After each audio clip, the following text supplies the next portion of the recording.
Dalam ajaran Islam, ternyata bukan hanya manusia yang bisa masuk surga.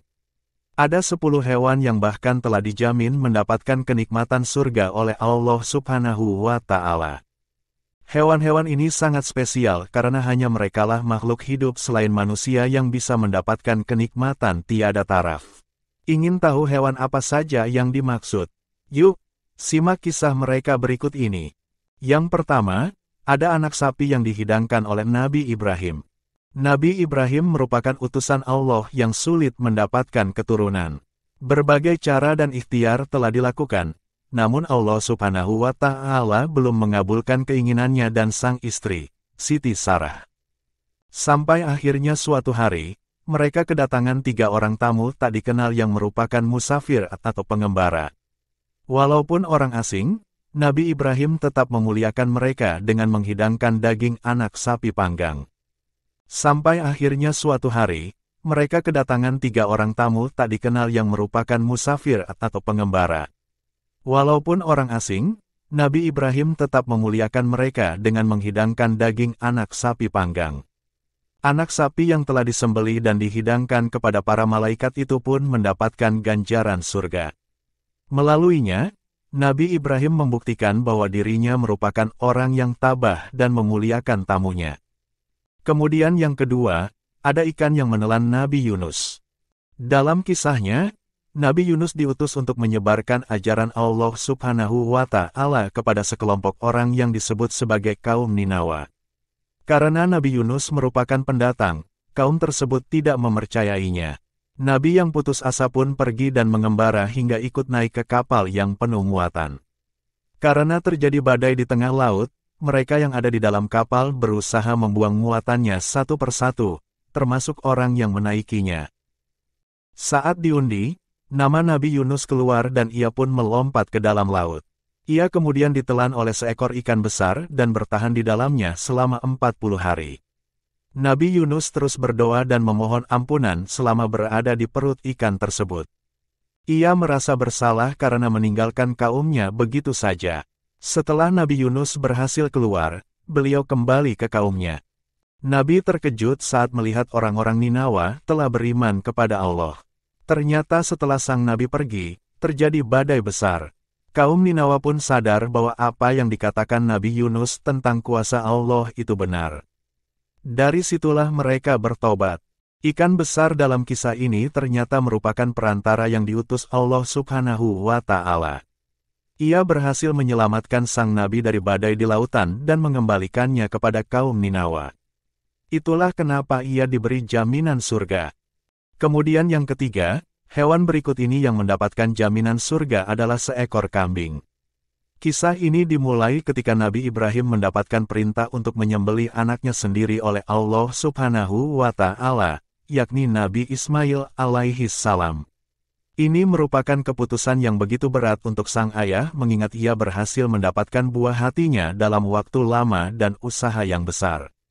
Namun karena ini adalah perintah sang pencipta, Nabi Ibrahim menurutinya dengan ikhlas.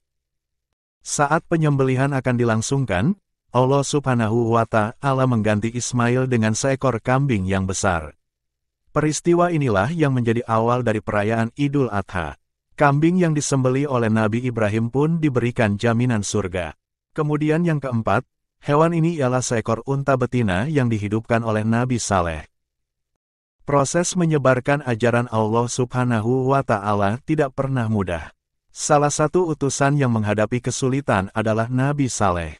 Beliau diperintahkan untuk menyadarkan kaum Samud yang ingkar dan menyembah berhala atau patung. Sayangnya, niat tersebut tidak disambut baik oleh mereka. Nabi Saleh dianggap sebagai orang gila saat menjelaskan tentang kekuasaan Allah SWT. Bukan hanya itu, mereka juga memintanya mengeluarkan seekor unta betina dari batu untuk menunjukkan bahwa Nabi Saleh benar-benar seorang utusan. Allah Subhanahu wa Ta'ala memberi mukjizat kepada Nabi Saleh dan beliau pun berhasil mengeluarkan seekor unta betina yang sedang hamil dari sebongkah batu. Akan tetapi, kaum Samud ingkar dan tetap tak mau menyembah Allah Subhanahu wa Ta'ala. Mereka bahkan membunuh unta dan anak yang dikandungnya itu. Dari kejadian ini, Kaum Samud kemudian diberi azab berupa hujan batu. Sementara sang unta betina mendapatkan jaminan surga. Kemudian yang kelima, yaitu anjing Ashabul Kahfi. Pernahkah kamu mendengar kisah sekelompok pemuda yang tertidur di dalam gua dan bangun setelah berabad-abad kemudian? Mereka adalah Ashabul Kahfi. Menurut kisah, mereka adalah 7 orang pemuda yang menolak perintah raja setempat untuk menyembah hal lain selain Allah Subhanahu wa Ta'ala. Karenanya, sang raja mengejar mereka untuk disiksa dan dibunuh. Ashabul Kahfi beserta seekor anjingnya pun lari dan menetap di dalam gua. Mereka terus berdoa dan memohon keselamatan. Atas kuasa Allah, sekelompok pemuda dan anjingnya ini dibuat tertidur selama 300 tahun untuk melewati masa kepemimpinan raja yang ingkar tersebut. Saat bangun dari tidurnya, Ashabul Kahfi berhasil lolos dari kejaran raja dan hidup di masa yang jauh lebih baik. Di dalam Al-Quran, ketujuh pemuda dan seekor anjing yang mendampingi mereka itu diberikan jaminan surga. Kemudian yang keenam, yaitu semut yang membantu Nabi Sulaiman. Nabi Sulaiman merupakan sosok utusan yang terkenal kaya raya, bijaksana, serta mampu berbicara dengan hewan. Suatu hari, ia dan pasukannya sedang bepergian ke sebuah daerah bernama Taif. Mereka melewati sebuah lembah yang ternyata dipenuhi oleh sarang semut. Raja Semut pun memerintahkan kawanannya untuk segera masuk ke dalam sarang agar tidak terinjak secara tak sengaja. Nabi Sulaiman mendengar perkataan semut dan meminta pasukannya untuk berhenti selagi hewan tersebut masuk ke sarang. Setelah itu, beliau mengajak sang Raja Semut berbicara. Ternyata, Raja Semut tidak takut kawanannya terinjak. Ia hanya takut semut-semut takjub melihat kemegahan pasukan Sulaiman dan melupakan kekuasaan Allah Subhanahu wa Ta'ala. Selanjutnya yang ketujuh, yaitu burung hudhud dalam kisah Nabi Sulaiman. Kisahnya berkaitan dengan upaya sang Nabi untuk membuat seorang ratu beriman kepada Allah Subhanahu wa Ta'ala. Nabi Sulaiman suatu hari mendengar tentang sebuah kerajaan besar dari negeri lain yang dipimpin oleh Ratu Balqis. Sayangnya, semua orang di sana menyembah matahari. Mendengar hal ini, Nabi Sulaiman pun mengirimkan burung hudhud untuk mengundang sang ratu datang ke istananya. Ratu Balqis pun menerima undangan tersebut. Dan dari sanalah Nabi Sulaiman mulai mengenalkan ajaran Allah Subhanahu wa Ta'ala kepadanya. Sang ratu pun memutuskan untuk beriman, begitu pula rakyatnya. Dari kejadian ini, burung hudhud yang menjadi perantara diberi jaminan surga. Kemudian yang kedelapan, yaitu kisah keledai Nabi Uzair. Nama Nabi Uzair mungkin tidak sering didengar. Namun ia adalah utusan Allah yang diceritakan hidup pada zaman Nabi Isa. Saat sedang bepergian dengan keledainya, sang Nabi berhenti di sebuah daerah yang hancur karena perang. Di sana, beliau juga melihat tulang belulang manusia yang hancur bersama dengan permukimannya. Nabi Uzair pun bertanya-tanya dalam hati. Bagaimana cara Allah menghidupkan tubuh-tubuh hancur ini nanti di hari pembalasan? Mendengar hal ini, Allah pun ingin menjawab pertanyaan Nabi Uzair. Beliau tertidur di bawah pohon di desa tersebut. Tanpa terasa, ternyata beliau tidur selama 100 tahun. Tubuhnya telah hancur melebur dengan tanah. Begitu pula dengan keledai yang dibawanya. Nabi Uzair kemudian terbangun dengan tubuhnya yang telah utuh kembali.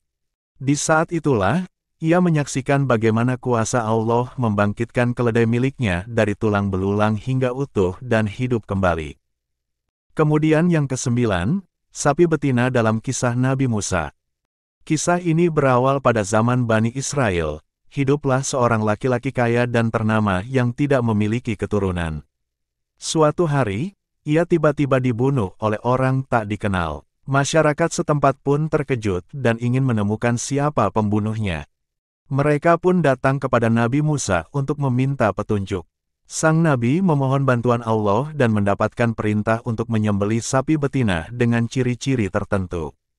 Sapi tersebut tidak boleh terlalu tua dan muda, memiliki kulit yang bersih, dan tak pernah membajak sawah. Sejumlah sapi telah disembelih dan tidak ada hasil apapun.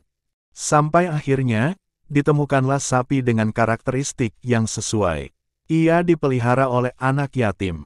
Almarhum ayahnya merupakan orang yang beriman kepada Allah Subhanahu wa Ta'ala. Setelah sapi itu disembelih, Nabi Musa memukulkan dagingnya kepada jasad laki-laki yang dibunuh tersebut. Jenazah itu kemudian benar-benar bangkit dari kematiannya. Nabi Musa bertanya, "Siapa yang membunuhmu?" Jenazah itu pun mengatakan bahwa pembunuhnya adalah kerabatnya sendiri. Sapi yang disembelih itu pun mendapatkan surga karena ia berhasil menunjukkan mukjizat dari Allah kepada kaum Bani Israel melalui Nabi Musa. Dan hewan terakhir yang mendapatkan jaminan surga dalam Al-Quran adalah burak. Ia merupakan hewan yang ditunggangi Nabi Muhammad SAW dalam perjalanannya dari Masjidil Haram di Mekah hingga ke Masjid Al-Aqsa di Yerusalem. Menurut hadis, hewan ini berbulu putih, dengan tinggi melebihi keledai, dan bisa bergerak secepat kilat. Ia dibawa oleh malaikat Jibril kepada Nabi Muhammad untuk melakukan perjalanan yang kini diperingati sebagai Isra Mi'raj. Dalam peristiwa ini, Rasulullah juga menempuh perjalanan hingga ke langit ketujuh untuk menerima perintah sholat. Itulah 10 hewan yang dijamin untuk masuk surga dalam Al-Quran. Kisah-kisah nyata ini bisa digunakan sebagai pengingat akan sejarah Islam yang luas dan syarat akan pesan yang dalam bagi umatnya. Terima kasih sudah menonton video ini, jangan lupa like, komen dan subscribe channel ini. Sampai jumpa di video selanjutnya.